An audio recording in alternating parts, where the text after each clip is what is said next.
Hello coders, I hope you are coding well. In the previous video, we created goal component with routing and a reactive form in our Angular application, and in today's video, we will call post goal API from Angular. So let's get started.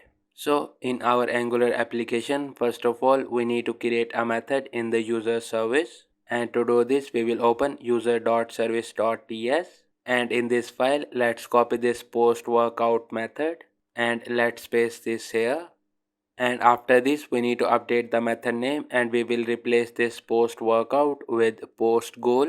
And then we need to update the params of this method, and to do this, we will replace this workout DTO with goal DTO.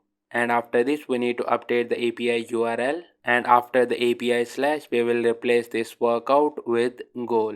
And at the end, we will pass goal DTO in the request body. And with this, our post goal method is completed in user service. Now let's save this file, and after this, we will open goal.component.ts. And in this component, we need to create a submit method to call the API, and we will name this method as submit form.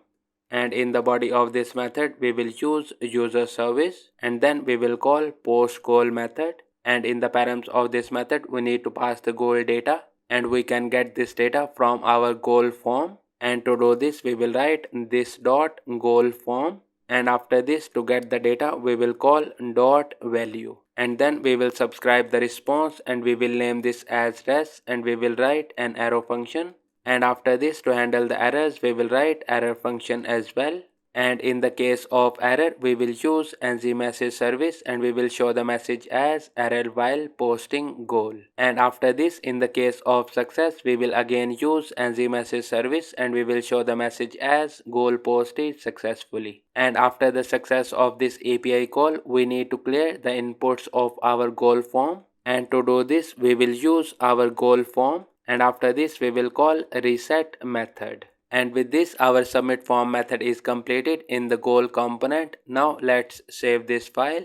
And now we need to write the code in the HTML to call this submit form method. And to do this, we will open goal.component.html. And in this file, we need to use submit event of our goal form. So in the tag of the form, we will use ng submit event. And on this event, we will call a method submit form. And with this, our HTML code is completed as well. Now let's save this file and let's run our application.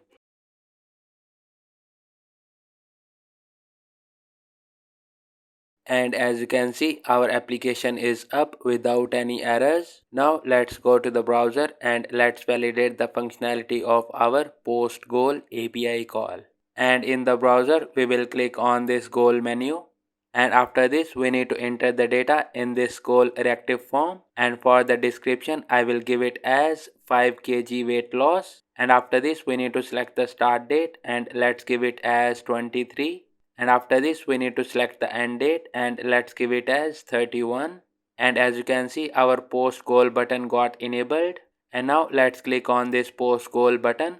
And as you can see, we got the message goal posted successfully. And after this, our goal form got reset as well. And now let's go to the MySQL workbench to confirm this entry. And in the MySQL workbench, I will open the data of the goal table. And as you can see, in the goal table, we got a new record with the ID 2. And for this goal, the description is 5 kg weight loss, and the start date is 23 and the end date is 31. And after this, we have the achieved as false. And that's it for today's video. In the next video, we will call get goals API from our Angular application. And then we will show the goals data on the page as well.